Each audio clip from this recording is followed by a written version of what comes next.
My brother died 4 years ago. He was 67 years old. He'd been retired for exactly 2 years and 3 months. His name was Robert. Bobby, we called him growing up. He worked for 43 years at the same company, climbed his way up to senior vice president, saved every penny he could, and planned meticulously for retirement. He had spreadsheets, detailed plans, a list of everything he was going to do when he finally had time. He died of a heart attack 3 weeks after booking the trip to Italy he'd been talking about for 30 years. I'm his younger brother, Daniel. I'm 71 now, and I need to tell you about Bobby's last words to me because they changed my entire life, and they might change yours too. But first, you need to understand who my brother was. Bobby was born in 1952. I came along 3 years later.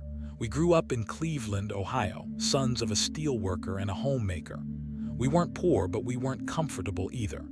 Dad worked long hours at the mill, came home exhausted, and the unspoken message was clear. Work is sacrifice, work is duty, work is what men do. Bobby absorbed that message completely. I absorbed it too, but differently. That's important. Bobby was the serious one, the responsible one. While I was out playing baseball or getting into trouble, Bobby was studying, working part-time jobs, planning his future. He was going to be successful. He was going to make our parents proud. He was going to do everything right. And he did. He went to state college on partial scholarship, worked his way through, graduated with honors in business administration, got hired by a manufacturing company right out of school in 1974, started in their accounting department making $22,000 a year, which was good money back then. He married his college girlfriend, Linda, in 1975. Sweet woman, kindergarten teacher. They bought a modest house in the suburbs, had 2 kids, Michael in 1978, Jennifer in 1981. Bobby worked hard. I mean really hard. 50, 60-hour weeks were normal for him. He'd come home, have dinner with the family, then work on reports and presentations until midnight. Weekends, he was usually in the office at least one day. He got promoted steadily. Manager by 30, director by 35, vice president by 45, senior vice president by 55. Each promotion meant more money, more responsibility, more hours.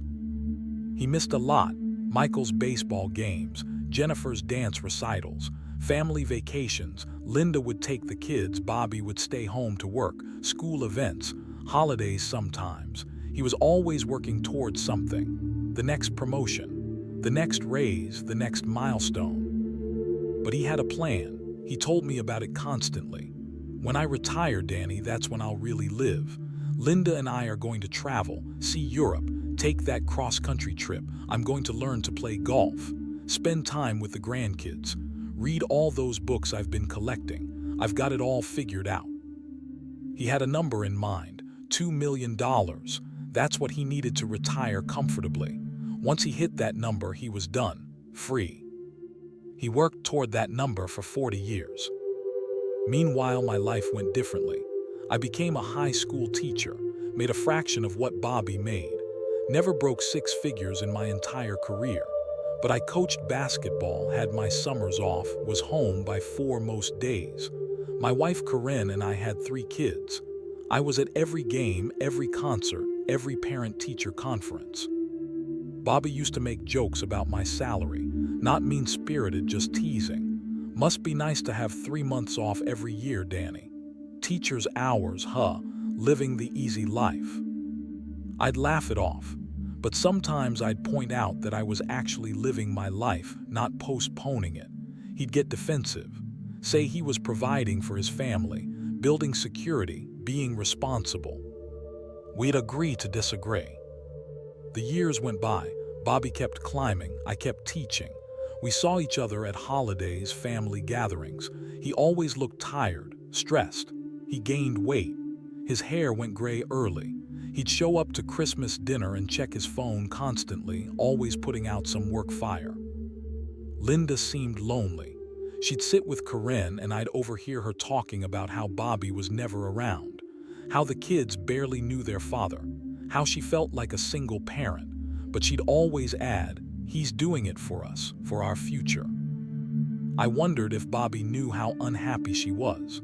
I wondered if he cared, or if he was too focused on his spreadsheets and his magic number. Michael went to college. Bobby missed parents' weekend, big work presentation. Jennifer graduated high school. Bobby was there but left early, emergency conference call. The grandkids came, Michael's 2 boys. Bobby was a grandfather at 58.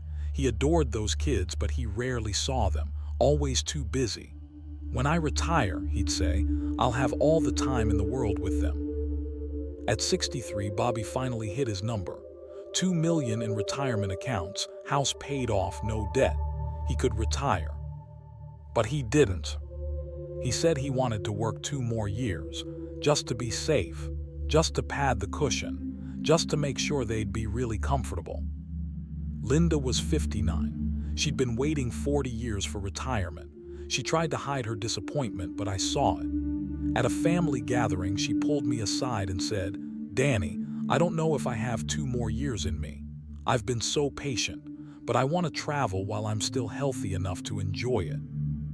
I told Bobby what she said. He got defensive, said 2 more years wasn't a big deal, said it was the smart financial move, said I didn't understand because I'd never had real financial responsibility. That hurt, but I let it go. Those 2 years passed. Bobby turned 65 in March of 2017. The retirement party was huge. The company rented out a banquet hall. Speeches about his dedication, his leadership, his 43 years of service. They gave him a gold watch and a plaque. Bobby gave a speech, talked about how it had all been worth it, how he was looking forward to finally enjoying the fruits of his labor, how he and Linda were going to see the world, how excited he was to have time with his family. Everyone applauded. I looked at Linda. She was crying, but they were happy tears. Finally, after 40 years, she was getting her husband back. I was happy for them, genuinely. Bobby had worked hard. He deserved to enjoy his retirement. That was in March. By May, Bobby seemed lost. He didn't know what to do with himself. For 43 years, his identity had been his job, his title, his responsibilities. Suddenly, he had nothing but time, and he didn't know how to fill it. Linda wanted to travel. She'd been planning trips for years, but Bobby kept finding reasons to delay. "Let's wait until fall, better weather. Let's wait until after the holidays. Let's wait until Michael's oldest starts school. I want to be around for that." Always waiting. Even in retirement, he was waiting for the perfect time. I invited him to play golf. He came once, spent the whole time talking about work, about what his replacement was probably doing wrong, about the company's strategy. I realized he missed it, the structure, the purpose, the identity. By that summer, Bobby was volunteering to consult for his old company. "Just part-time," he told Linda, "just helping out with a few projects." Linda was furious. I heard them fighting at a 4th of July barbecue. She said, "You promised me we'd have this time together. You promised me we'd travel. You're 65 years old, Bobby. We're not getting younger." He said, "I'm just staying relevant. I'm not ready to be completely useless." That word, useless. Without work, without his title, he felt useless. In December of that year, 8 months into retirement, Bobby had his first heart attack. Mild one. Warning shot, the doctors called it. They said he needed to reduce stress, exercise, eat better, take it easy. He spent 3 days in the hospital. I visited every day. On the 3rd day, just him and me in the room, he said something I'll never forget.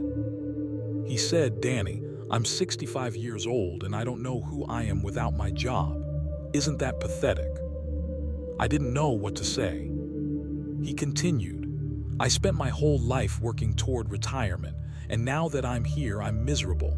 Linda wants to travel, but I'm afraid. I don't know how to just exist. Without meetings, without deadlines, without purpose. Who am I?" I told him he was a husband, a father, a grandfather. He was Bobby, my brother. That was enough. He shook his head. I don't know how to be those things. I only know how to work. It broke my heart. He went home. Linda took control. She booked a trip to California to see Jennifer and the grandkids. 2 weeks, just the two of them. Bobby agreed reluctantly. They had a good time. I saw the photos. Bobby looked more relaxed than I'd seen him in years. Linda looked happy. They held hands on the beach. For a moment, I thought maybe he was figuring it out. When they got back, Linda was energized. She started planning their big trip, Italy. Bobby had been talking about seeing Italy since the 1980s. She booked it for September 2018. 2 months in Europe, Italy, France, Spain, the trip of a lifetime. Bobby seemed excited, nervous but excited. That was June of 2018. In August, Bobby complained about chest pains again. Linda made him go to the doctor. They ran tests. Everything looked okay, probably stress, they said, but they adjusted his medication. On August 23rd, 3 weeks before the Italy trip, Bobby came over to my house, said he needed to talk. We sat on my back porch, had a beer, and he told me he was scared. Scared of dying before he got to really live. Scared that he'd wasted his whole life. Scared that his kids barely knew him. Scared that Linda had wasted her life waiting for him. Scared that it was all for nothing. I told him it wasn't too late, he still had time. Italy was 3 weeks away. He had grandkids who loved him. He had Linda who'd waited so patiently. He could still make it count. He looked at me with tears in his eyes and said, "Danny, what if I already missed it? What if the life I was supposed to live happened while I was busy working?" I said, "Then start living now. Right now, today, not in 3 weeks, not after Italy, now." He nodded, said he would, said Italy was going to be the start of his real life. That was the last real conversation we had. On September 1st, 2018, 2 years and 5 months after his retirement, Bobby had a massive heart attack in his sleep. Linda woke up at 3 a.m. and he was already gone. The Italy tickets were on his nightstand. The funeral was huge. All those colleagues, all those people whose lives he'd supposedly touched through work. They said nice things, said he was dedicated, professional, a leader. But you know who wasn't there? The grandkids didn't really know him. They were sad because Grandma was sad, but they didn't have memories of him. He'd been too busy.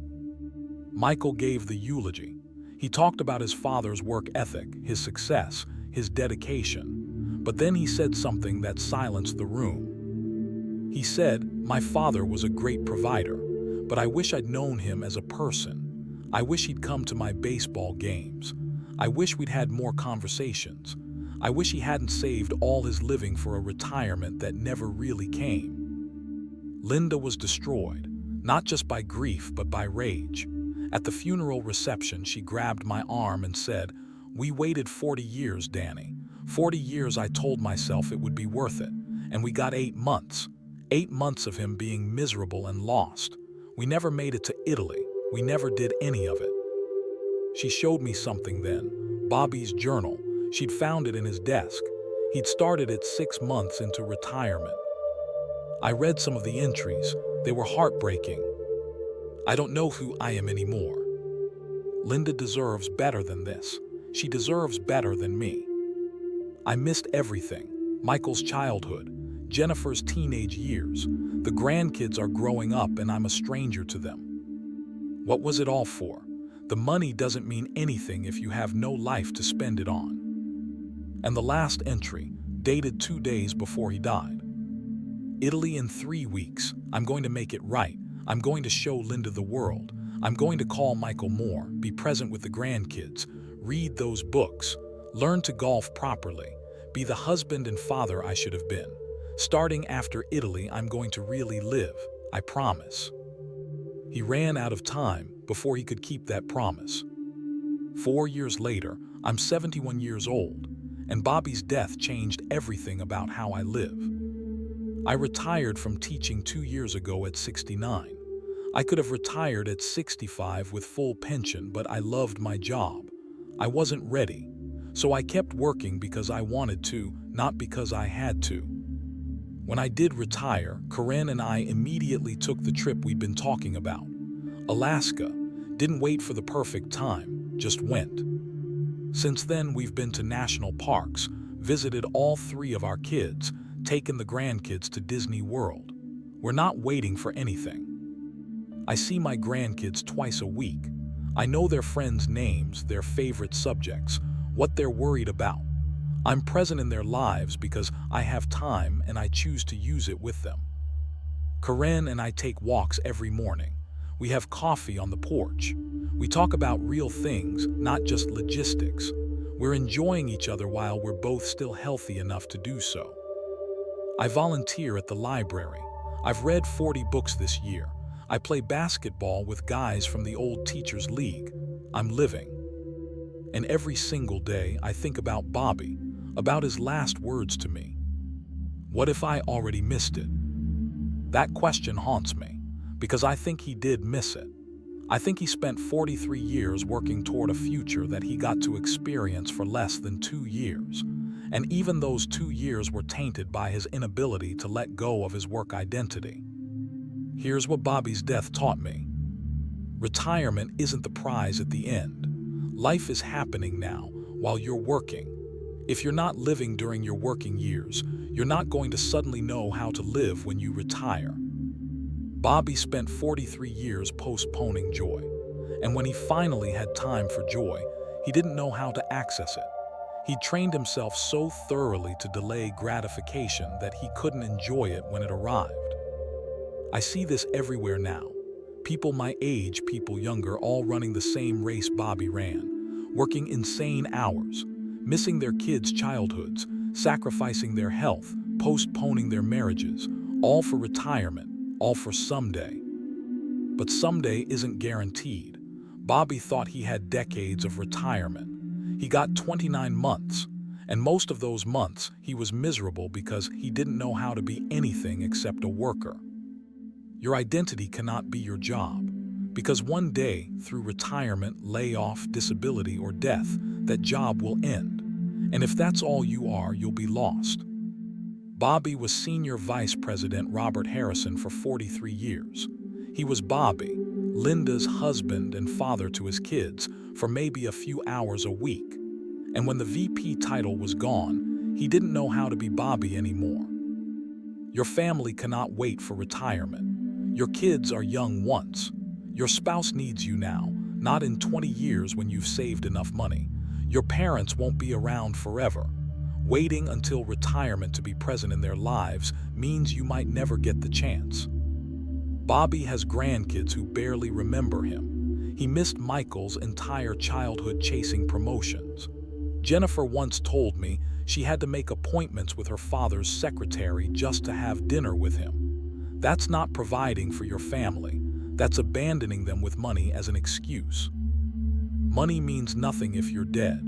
Bobby died with $2 million in the bank. He didn't get to spend it. Linda did eventually go to Italy alone, scattering Bobby's ashes in Rome. That money didn't save him. It didn't buy him more time. It just sat in accounts while his life slipped away.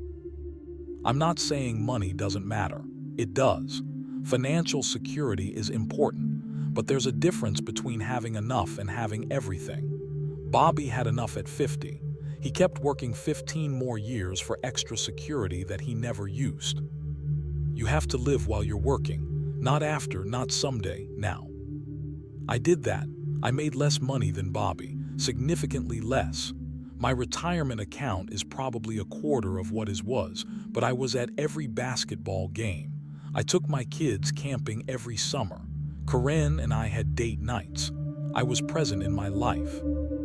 And now in retirement, I know how to enjoy it, because I've been enjoying my life all along. Retirement isn't this foreign concept where I suddenly have to figure out who I am. I'm the same person, just with more free time.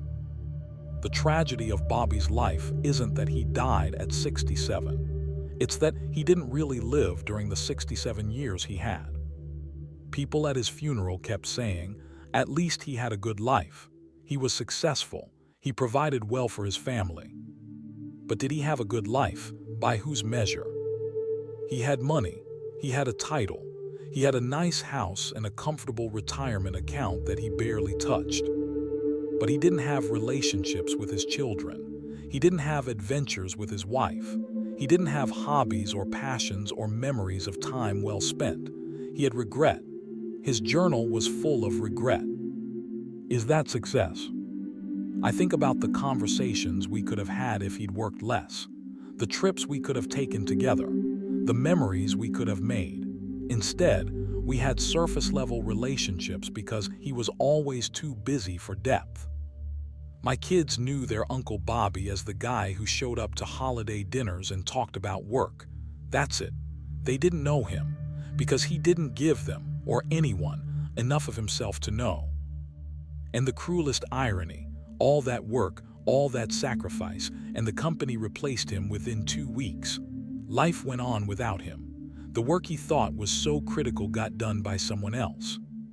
He was replaceable at work, but he was irreplaceable to his family, and he spent his precious, limited time on the thing where he was replaceable. If you're working 60-hour weeks and missing your life, ask yourself, what are you working toward? Is it worth what you're giving up? If you're postponing joy until retirement, ask yourself, what if you don't make it to retirement? What if you do make it but you've forgotten how to experience joy? If you're sacrificing your health, your relationships, your present moment for future security, ask yourself, is future security worth having no present? Bobby would have answered those questions differently if he could do it over. I know because he told me on my back porch 3 weeks before he died. He said I'd give all the money back to do it differently.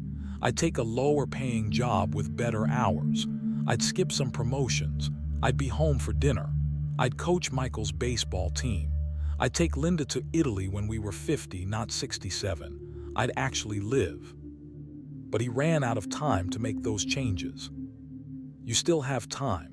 I don't know how much none of us do, but you have today. You have this moment. Don't be Bobby. Don't wait for retirement to start living. Don't postpone joy. Don't sacrifice the irreplaceable for money and titles that won't matter when you're gone.